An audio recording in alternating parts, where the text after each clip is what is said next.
ಜ್ಞಾನಧ್ವನಿ ಕೇಳುಗರಿಗೆ ನಮಸ್ಕಾರ. ಈಗ ಡಾಕ್ಟರ್ ಎ ಆರ್ ಕೃಷ್ಣಶಾಸ್ತ್ರಿ ಅವರ ಕಥಾಮೃತ ಶಶಾಂಕವತಿ ಲಂಬಕ. ಹಿಂದಿನ ಕಥೆ. ನರವಾಹನ ದತ್ತನನ್ನು ದೇವಕನ್ಯೆಯೊಬ್ಬಳು ಎತ್ತಿಕೊಂಡು ಹೋದಂತೆ ಕನಸಾಯಿತು. ನಿಜಕ್ಕೂ ಹಾಗೇ ಹೊತ್ತು ತಂದಿದ್ದಳು.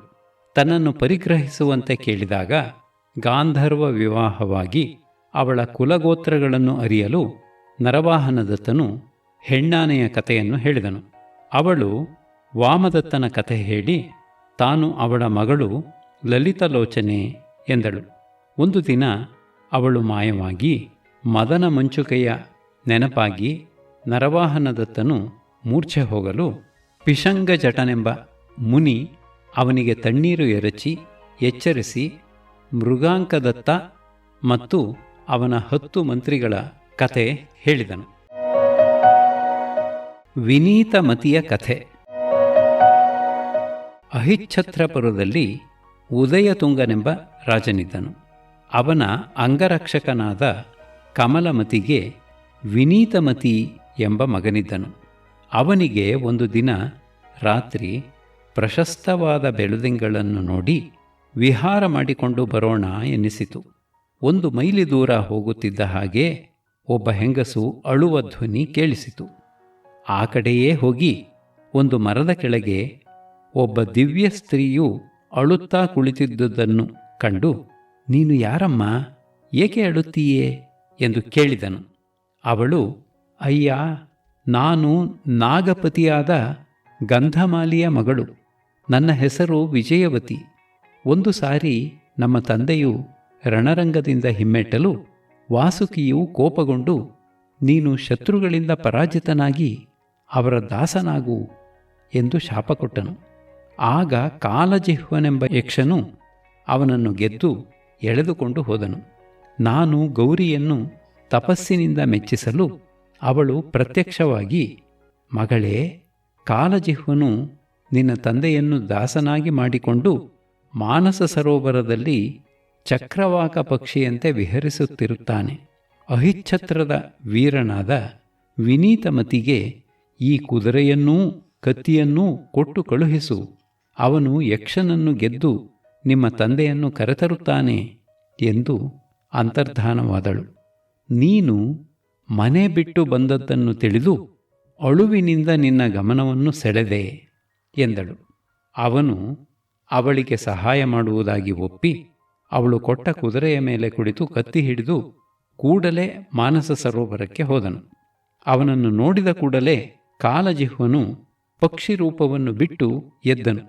ವಿನೀತಮತಿಯು ಹಾರಿ ಅವನ ಜುಟ್ಟನ್ನು ಹಿಡಿದು ತಲೆಯನ್ನು ಕತ್ತರಿಸುವುದಕ್ಕೆ ಹೋಗಲು ಅವನು ಅಂಗಲಾಚುತ್ತಾ ಶರಣು ಹೊಕ್ಕನು ಮತ್ತು ಅವನಿಗೆ ಈತಿ ಬಾಧೆಗಳನ್ನು ನಿವಾರಿಸುವ ಒಂದು ಉಂಗುರವನ್ನು ಉಪಹಾರವಾಗಿ ಕೊಟ್ಟು ಗಂಧಮಾಲಿಯನ್ನು ದಾಸ್ಯದಿಂದ ಬಿಡಿಸಿದನು. ಗಂಧಮಾಲಿಯು ಸಂತೋಷಗೊಂಡು ಅವನಿಗೆ ತನ್ನ ಮಗಳು ವಿಜಯವತಿಯನ್ನು ಕೊಟ್ಟನು. ಹೀಗೆ ವಿನೀತಮತಿಯು ಬೆಳಗಾಗುವ ಹೊತ್ತಿಗೆ ಕತ್ತಿ, ಉಂಗುರ, ಕುದುರೆ, ಕನ್ಯೆಗಳನ್ನು ಸಂಪಾದಿಸಿಕೊಂಡು ಮನೆಗೆ ಹಿಂತಿರುಗಿ ಬಂದನು. ತಂದೆಗೆ ತುಂಬ ಸಂತೋಷವಾಯಿತು. ಅವನು ಒಂದು ದಿನ ಮಗನನ್ನು ಕುರಿತು, ಮಗು, ನಮ್ಮ ಉದಯತುಂಗರಾಜನ ಮಗಳು ಉದಯವತಿ ಇದ್ದಾಳಲ್ಲ, ಅವಳು ತುಂಬ ವಿದ್ಯಾವಂತೆ. ಅವಳನ್ನು ವಾದದಲ್ಲಿ ಗೆದ್ದವರಿಗೆ ಮದುವೆ ಮಾಡಿಕೊಡುತ್ತೇನೆಂದು ರಾಜನು ಪ್ರತಿಜ್ಞೆ ಮಾಡಿದ್ದಾನೆ. ಎಷ್ಟೋ ಜನ ಈಗಾಗಲೇ ಪರಾಜಿತರಾಗಿ ಹೋಗಿದ್ದಾರೆ. ನೀನು ಇಂಥ ಶೂರ, ಅವಳನ್ನು ಗೆದ್ದು ಮದುವೆ ಮಾಡಿಕೊಳ್ಳಲಾರೆಯಾ ಎಂದು ರಹಸ್ಯದಲ್ಲಿ ಕೇಳಿದನು. ಅವನು, ತಂದೆಯೇ, ಹೆಂಗಸಿನೊಡನೆ ವಾದವೆಂಥದು? ನೀನು ಹೇಳಿದೆಯಲ್ಲ ಎಂದು ಹಾಗೆಯೇ ಮಾಡುತ್ತೇನೆ ಎಂದು ಮರುದಿನ ಬೆಳಗ್ಗೆಯೇ ಅರಮನೆಗೆ ಹೋದನು. ವಿದ್ವಾಂಸರ ಸಭೆ ಸೇರಿತು. ಸ್ವಲ್ಪ ಹೊತ್ತಿನಲ್ಲಿ ರಾಜಪುತ್ರಿಯು ಬಂದು ಕುಳಿತು ಪೂರ್ವ ಪಕ್ಷವನ್ನು ಹಾಕಿದಳು. ಅದು ಅವಳ ದಂತಕಿರಣಗಳಲ್ಲಿ ಪೋಣಿಸಿದ ಶಬ್ದರತ್ನಗಳ ಮಾಲೆಯಂತೆ ತೋರಿತು. ವಿನೀತಮತಿಯು ಕ್ಷಣಮಾತ್ರದಲ್ಲಿ ಅವಳನ್ನು ಸೋಲಿಸಿದನು. ಆದರೆ ಅವನನ್ನು ತನ್ನ ಪತಿಯಾಗಿ ಪಡೆದಿದ್ದರಿಂದ ಅವಳು ಸೋತರೂ ತಾನು ಗೆದ್ದವಳೇ ಎಂದುಕೊಂಡಳು. ಹೀಗೆ ಅವನು ನಾಗಕನ್ನಿಕೆ, ರಾಜಕನ್ನಿಕೆ ಇಬ್ಬರೊಡನೆಯೂ ಸುಖವಾಗಿದ್ದನು.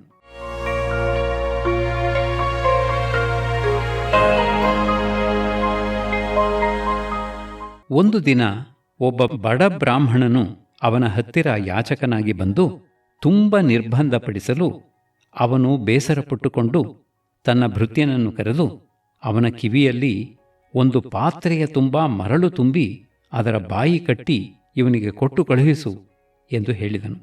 ಆ ಪಾತ್ರೆಯು ಭಾರವಾಗಿರಲು ಅದೆಲ್ಲ ಹೊನ್ನಾಗಿರಬಹುದೆಂದು ಆ ಬ್ರಾಹ್ಮಣನು ಸಂತೋಷದಿಂದ ಹೊತ್ತುಕೊಂಡು ಹೋಗಿ ಯಾರೂ ಇಲ್ಲದ ಸ್ಥಳದಲ್ಲಿ ಬಿಚ್ಚಿ ನೋಡಲು ಅದರ ತುಂಬ ಮರಳು ಇತ್ತು. ಅದನ್ನು ನೋಡಿ ಅವನು ವ್ಯಥೆಗೊಂಡು ಮರಳನ್ನು ನೆಲದ ಮೇಲೆ ಸುರಿದು ಹೋದನು. ಕಾಲಕ್ರಮದಲ್ಲಿ ಉದಯತುಂಗನು ಮುದುಕನಾಗಿ ಅಳಿಯನಿಗೆ ರಾಜ್ಯವನ್ನು ಒಪ್ಪಿಸಿ ಗಂಗಾಯಾತ್ರೆ ಹೋದನು. ಉಂಗುರದ ಪ್ರಭಾವದಿಂದ ವಿನೀತಮತಿಯ ರಾಜ್ಯವು ಯಾವ ಈತಿಬಾಧೆಯೂ ಇಲ್ಲದೆ ಸುಭಿಕ್ಷವಾಗಿತ್ತು. ಒಂದು ದಿನ ಪರದೇಶದಿಂದ ಒಬ್ಬ ಭಿಕ್ಷುವು ಬಂದು ಅವನನ್ನು ವಾದಕ್ಕೆ ಕರೆದು, ನಾನು ಸೋತರೆ ಬ್ರಾಹ್ಮಣರನ್ನು ಶುಶ್ರೂಷೆ ಮಾಡಿಕೊಂಡಿರುತ್ತೇನೆ, ನೀನು ಸೋತರೆ ಬೌದ್ಧ ಧರ್ಮವನ್ನು ಅವಲಂಬಿಸಬೇಕು ಎಂದು ಅವನನ್ನು ಒಪ್ಪಿಸಿದನು. ವಾದದಲ್ಲಿ ರಾಜನು ಸೋತು ಸೌಗತ ಧರ್ಮವನ್ನು ಹಿಡಿಯಬೇಕಾಯಿತು. ಭಿಕ್ಷುವು ಅವನಿಗೆ ಆಣವ ಸ್ವಪ್ನವನ್ನು ತೋರಿಸಲು ಅವನಿಗೆ ಅದರಲ್ಲಿ ಪರಲೋಕದ ಆಳುಗಳು ಕಾದ ಮರಳನ್ನು ಕೊಟ್ಟು ತಿನ್ನುವಂತೆ ಹೇಳಿದರು. ಯಾಚಕನಿಗೆ ಮರಳನ್ನು ದಾನವಾಗಿ ಕೊಟ್ಟಿದ್ದರ ಫಲ ಅದು. ಆದ್ದರಿಂದ 10 ಕೋಟಿ ಹೊನ್ನುಗಳನ್ನು ಅದಕ್ಕೆ ಪ್ರಾಯಶ್ಚಿತ್ತವಾಗಿ ದಾನ ಕೊಟ್ಟನು. ಮರುದಿನ ಕನಸಿನಲ್ಲಿಯೂ ಅವನಿಗೆ ಕಾದ ಮರಳೇ ಬಂತು. ಆದ್ದರಿಂದ ಅವನು ವಿಷಣ್ಣನಾಗಿ, ನಮ್ಮಂಥವರು ಇಷ್ಟ ಕಷ್ಟವಾದ ಧರ್ಮವನ್ನು ಆಚರಿಸುವುದು ಹೇಗೆ ಸಾಧ್ಯ ಎಂದನು. ಅವನು, ಹಾಗಲ್ಲ, ಧೀರರೂ ಉತ್ಸಾಹಶಾಲಿಗಳೂ ಆದವರನ್ನು ದೇವತೆಗಳು ರಕ್ಷಿಸಿ ಅವರ ಇಷ್ಟಾರ್ಥವನ್ನು ನೆರವೇರಿಸುತ್ತಾರೆ. ನೀನು ಬೋಧಿಸತ್ವನ ವರಾಹ ಜಾತಕವನ್ನು ಕೇಳಿಲ್ಲದಿದ್ದರೆ ಹೇಳುತ್ತೇನೆ ಕೇಳು ಎಂದು ಮುಂದಿನ ಕಥೆಯನ್ನು ಹೇಳಿದನು. ವರಾಹ ಜಾತಕ ಕಥೆ. ಹಿಂದೆ ವಿಂಧ್ಯ ಪರ್ವತದ ಗುಹೆಯೊಂದರಲ್ಲಿ ಬುದ್ಧಾಂಶದಿಂದ ಹುಟ್ಟಿದ ಒಂದು ಹಂದಿಯು ಒಂದು ಕಪಿಯೊಡನೆ ಪ್ರಾಣಿಹಿತವಾದ ಕಾರ್ಯ ಮಾಡಿಕೊಂಡು ಸ್ನೇಹದಿಂದ ಇತ್ತು.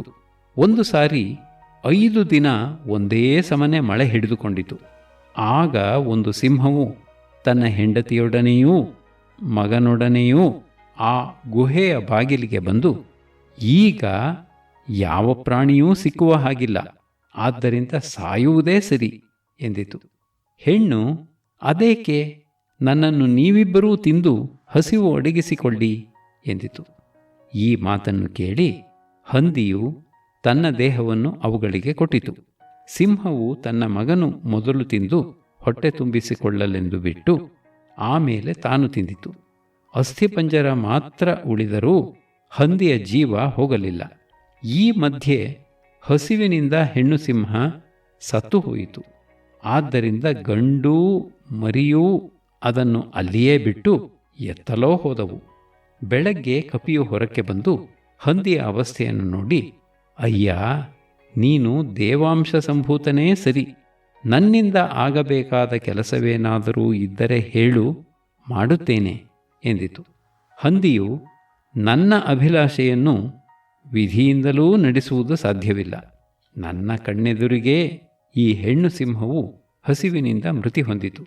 ಅದು ಬದುಕಿ ನನ್ನನ್ನು ತಿಂದು ತೃಪ್ತಿ ಹೊಂದಬೇಕೆಂಬುದು ನನ್ನ ಆಸೆ ಎಂದಿತು. ಆ ಕೂಡಲೇ ಧರ್ಮನು ಪ್ರತ್ಯಕ್ಷನಾಗಿ ಹಂದಿಯ ಮೈಮೇಲೆ ಕೈಯಾಡಿಸಲು ಅದು ಒಂದು ಮುನಿಯಾಯಿತು. ಪರಾರ್ಥವನ್ನು ವ್ರತ ಮಾಡಿಕೊಂಡಿದ್ದ ನಿನ್ನನ್ನು ಗೆಲ್ಲಲು ನಾನೇ ಈ ಸಿಂಹಗಳಾಗಿ ಬಂದಿದ್ದೆ. ಆದರೆ ನೀನೇ ನನ್ನನ್ನು ಗೆದ್ದು ಈ ಮುನಿಜನ್ಮವನ್ನು ಪಡೆದೆ ಎಂದನು.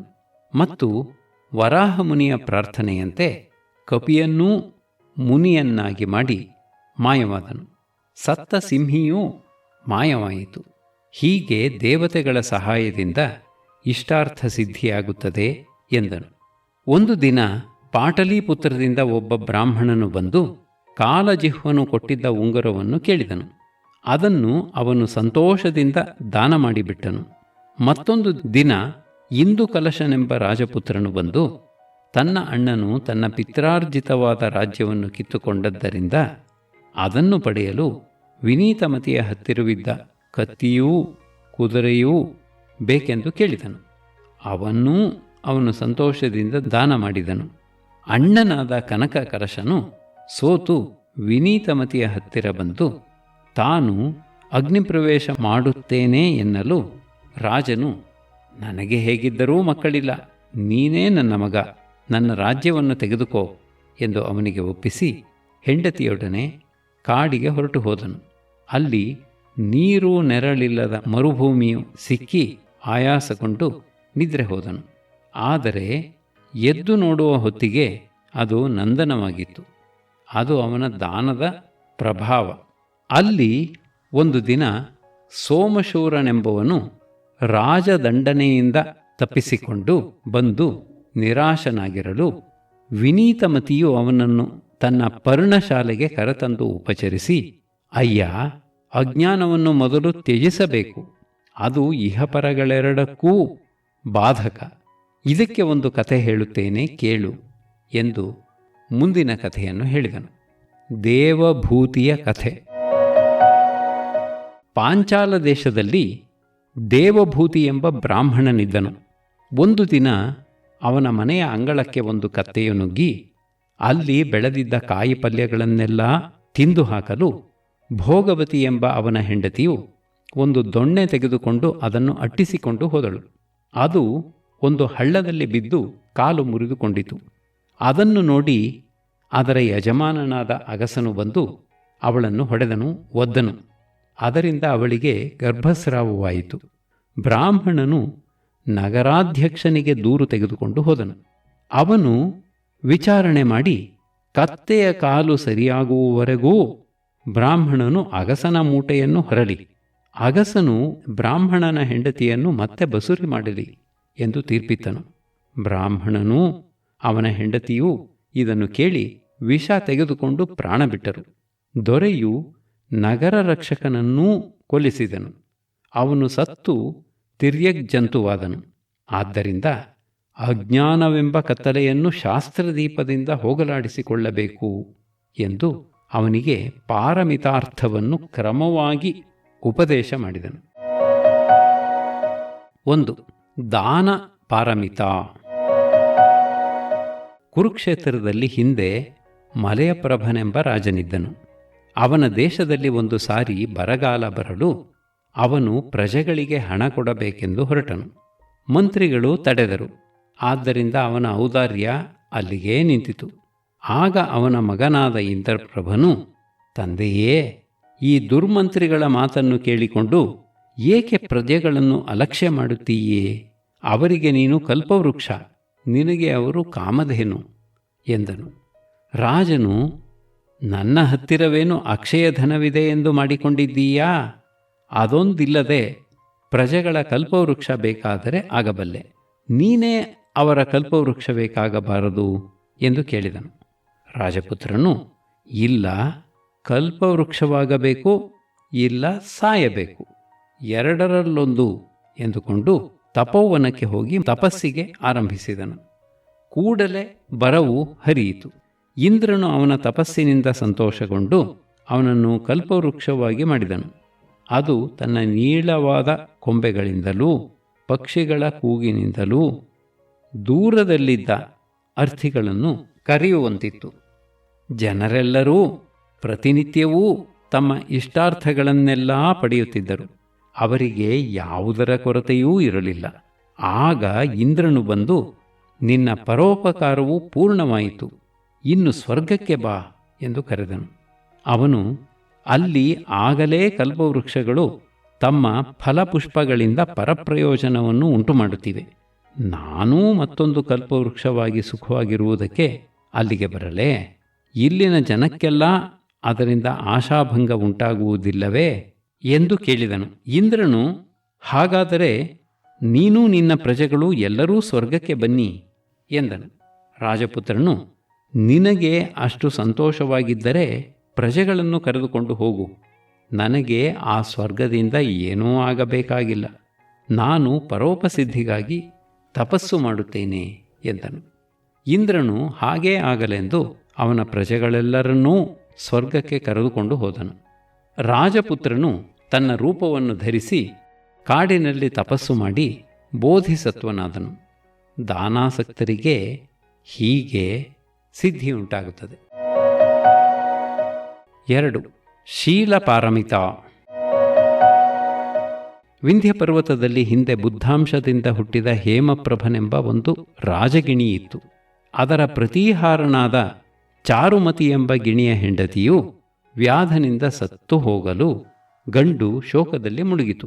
ಅದನ್ನು ಉಪಾಯವಾಗಿ ನಿವಾರಿಸಲು ಅರಸಗಿಣಿಯು, ಅಯ್ಯ, ನಿನ್ನ ಹೆಂಡತಿ ಸಾಯಲಿಲ್ಲ, ಜೀವಸಹಿತವಾಗಿ ಓಡಿಹೋಯಿತು, ತೋರಿಸುತ್ತೇನೆ ಬಾ ಎಂದು ಒಂದು ಕೆರೆಗೆ ಕರೆದುಕೊಂಡು ಹೋಗಿ ಅದರ ಪ್ರತಿಬಿಂಬವನ್ನೇ ತೋರಿಸಿ, ಈಗೋ ನಿನ್ನ ಹೆಂಡತಿ, ಒಳಗೆ ನೋಡು ಎಂದಿತು.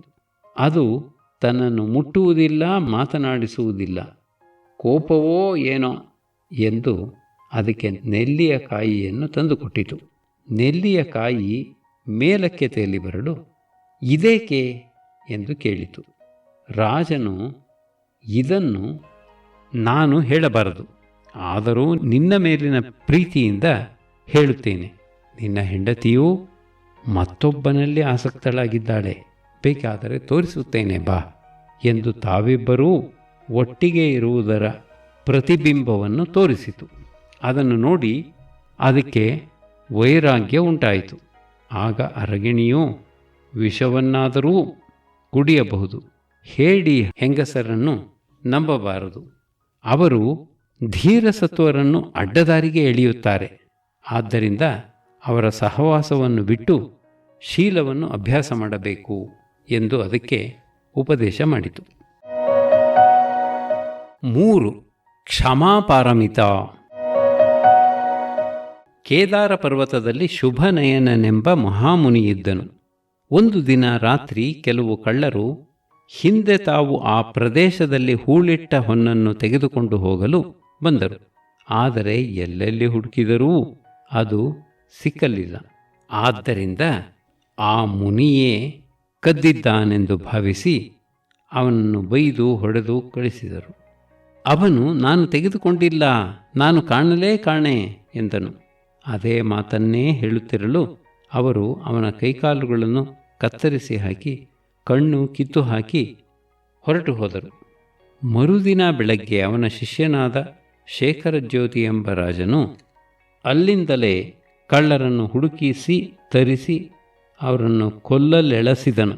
ಆಗ ಮುನಿಯು, ಮಹಾರಾಜ, ಅವರನ್ನು ನೀನು ಕೊಲ್ಲುವುದಾದರೆ ಈ ಆಯುಧದಿಂದ ನನ್ನನ್ನು ನಾನು ಕೊಂದುಕೊಳ್ಳುತ್ತೇನೆ. ಅದಕ್ಕೆ ಅವರು ಕಾರಣವಾಗುವುದಿಲ್ಲ. ಅದಕ್ಕೆ ಅವರು ಪ್ರೇರಕರಾದರೆ ಅವರಿಗೆ ಕೋಪವೂ ಪ್ರೇರಕ.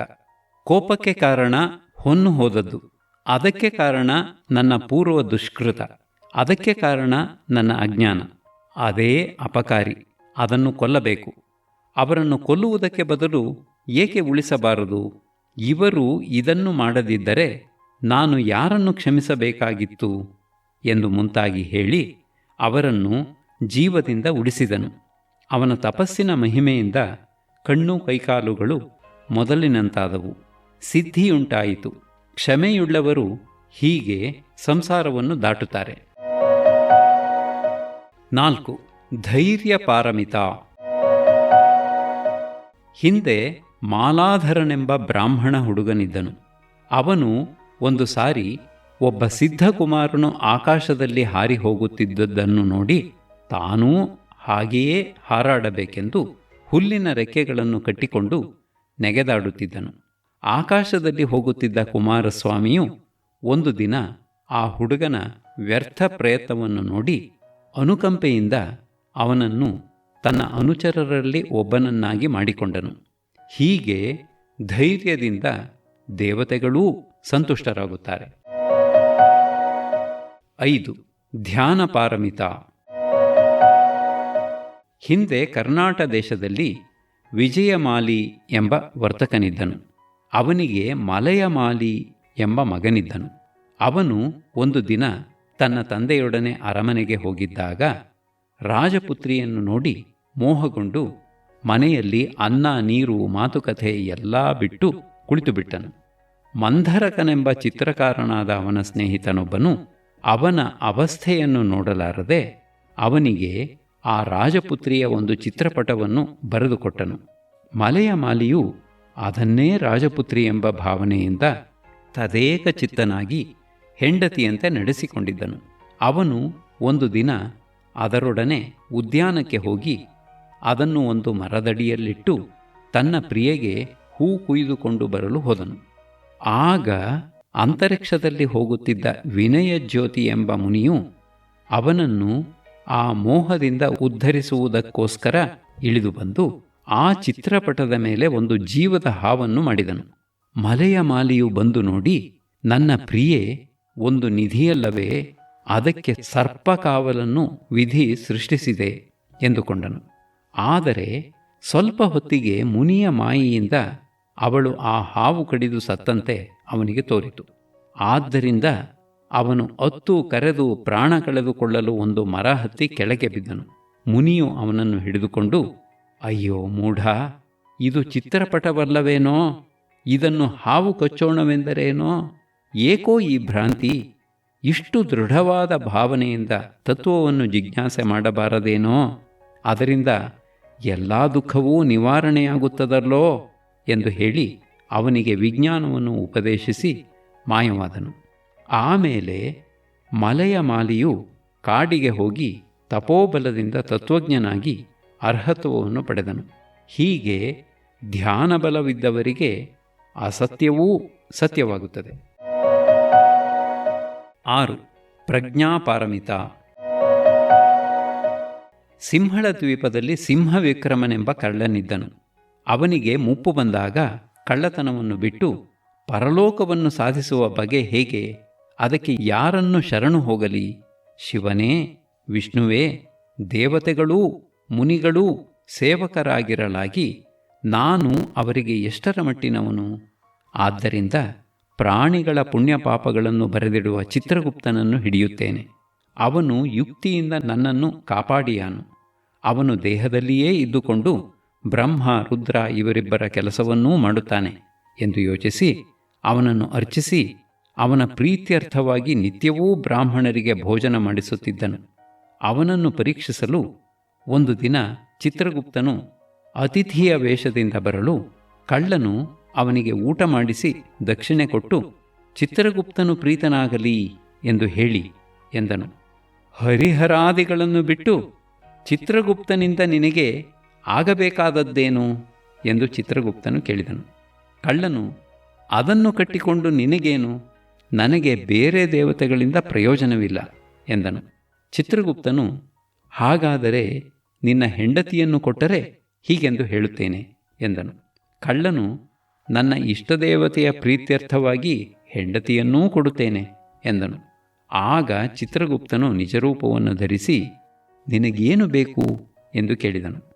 ಕಳ್ಳನು ತನಗೆ ಮೃತ್ಯು ಬಾರದಿರಲಿ ಎಂದು ಕೋರಿದನು. ಚಿತ್ರಗುಪ್ತನು, ಮೃತ್ಯುವನ್ನು ತಡೆಯುವುದಕ್ಕಾಗುವುದಿಲ್ಲ, ಆದರೂ ಒಂದು ಉಪಾಯವನ್ನು ಹೇಳಿಕೊಡುತ್ತೇನೆ, ಕೇಳು. ಪೂರ್ವ ಸಮುದ್ರದ ತೀರದಲ್ಲಿ ತರಂಗಿಣೀ ನದಿಯ ಆಚೆ ಶ್ವೇತನೆಂಬ ಮುನಿಯಿದ್ದಾನೆ. ಅವನ ಆಶ್ರಮಕ್ಕೆ ಮೃತ್ಯು ಹೋಗುವುದಿಲ್ಲ. ಅಲ್ಲಿಗೆ ನಿನ್ನನ್ನು ಕರೆದುಕೊಂಡು ಹೋಗಿ ಬಿಡುತ್ತೇನೆ. ನೀನು ಎಂದೂ ತರಂಗಿಣಿಯ ಈಚೆಯ ದಡಕ್ಕೆ ಬರಬೇಡ ಎಂದು ಹೇಳಿ ಅವನನ್ನು ಶ್ವೇತಾಶ್ರಮದಲ್ಲಿ ಬಿಟ್ಟನು. ಕಾಲ ಒದಗಿ ಬಂದಾಗ ಮೃತ್ಯುವು ತರಂಗಿಣಿಯ ಈಚೆಯ ಕರೆಯಲ್ಲಿ ನಿಂತು ಏನೂ ಮಾಡುವುದಕ್ಕೆ ತೋರದೆ ಒಬ್ಬ ದಿವ್ಯ ಸ್ತ್ರೀಯನ್ನು ನಿರ್ಮಿಸಿ ಕಳುಹಿಸಿದನು. ಅವಳು ತನ್ನ ಲಾವಣ್ಯ ಸಂಪತ್ತಿನಿಂದ ಸಿಂಹವಿಕ್ರಮನನ್ನು ವಶಪಡಿಸಿಕೊಂಡು ಸ್ವಲ್ಪ ಕಾಲದ ಮೇಲೆ ತನ್ನ ನೆಂಟರನ್ನು ನೋಡುವುದಕ್ಕೆಂದು ಹೊಳೆ ದಾಟಲು ಹೊರಟಳು.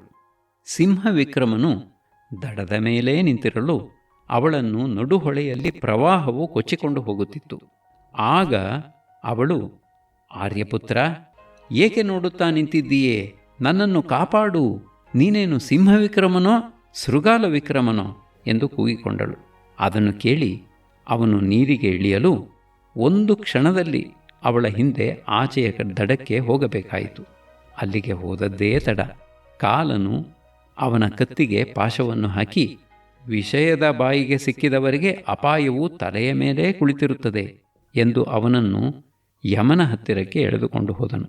ಚಿತ್ರಗುಪ್ತನು ಅದನ್ನು ನೋಡಿ ಅವನೊಡನೆ ಗುಟ್ಟಾಗಿ, ನೀನು ನರಕವನ್ನು ಮೊದಲು ಅನುಭವಿಸುತ್ತೀಯೋ ಸ್ವರ್ಗವನ್ನು ಮೊದಲು ಅನುಭವಿಸುತ್ತೀಯೋ ಎಂದು ಯಮನು ನಿನ್ನನ್ನು ಕೇಳಿದರೆ, ಸ್ವರ್ಗವನ್ನೇ ಮೊದಲು ಅನುಭವಿಸುತ್ತೇನೆ ಎನ್ನು ಎಂದು ಹೇಳಿಕೊಟ್ಟನು.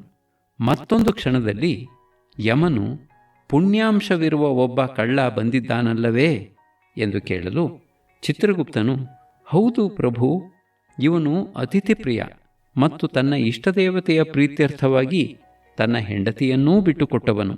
ಆದ್ದರಿಂದ ಅವನಿಗೆ ಒಂದು ದಿವಸ ಸ್ವರ್ಗವಾಸದ ಹಕ್ಕಿದೆ ಎಂದನು. ಆಗ ಧರ್ಮರಾಜನು ಸಿಂಹವಿಕ್ರಮನನ್ನು, ನೀನು ಮೊದಲು ಶುಭ ಫಲವನ್ನು ಅನುಭವಿಸುತ್ತೀಯೋ ಅಶುಭ ಫಲವನ್ನು ಅನುಭವಿಸುತ್ತೀಯೋ ಎಂದು ಕೇಳಿದನು. ಸಿಂಹವಿಕ್ರಮನು ಶುಭ ಫಲವನ್ನೇ ಕೋರಿದನು. ಆದ್ದರಿಂದ ವಿಮಾನ ಬಂತು.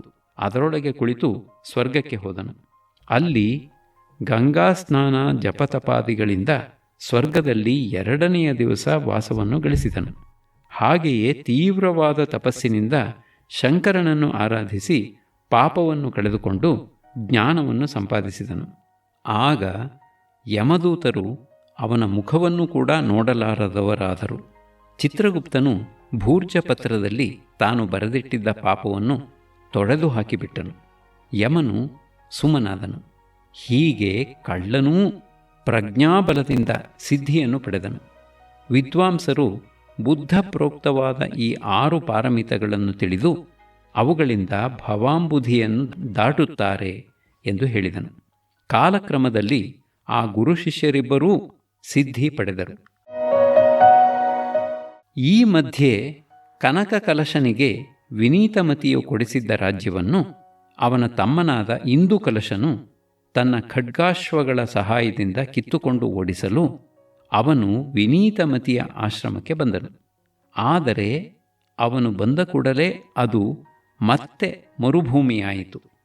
ಆಗ ಬೋಧಿಸತ್ವನಾದ ವಿನೀತಮತಿಯು ಅವನನ್ನು ಕುರಿತು, ಇಲ್ಲಿಂದ ಅರ್ಧ ಕ್ರೋಶದಲ್ಲಿ ಒಂದು ಜಿಂಕೆ ಸತ್ತು ಬಿದ್ದಿದೆ, ಅದರ ಮಾಂಸವನ್ನು ತಿಂದು ನಿನ್ನ ಹಸಿವನ್ನು ಅಡಗಿಸಿಕೋ ಎಂದು ಹೇಳಿ ತಾನು ಮುಂಚೆಯೇ ಅಲ್ಲಿಗೆ ಹೋಗಿ ಜಿಂಕೆಯಾಗಿ ಸತ್ತು ಬಿದ್ದನು. ಕನಕ ಕಲಶನೂ ಅವನ ಕಡೆಯವರೂ ಅದನ್ನು ಸುಟ್ಟು ತಿಂದರು.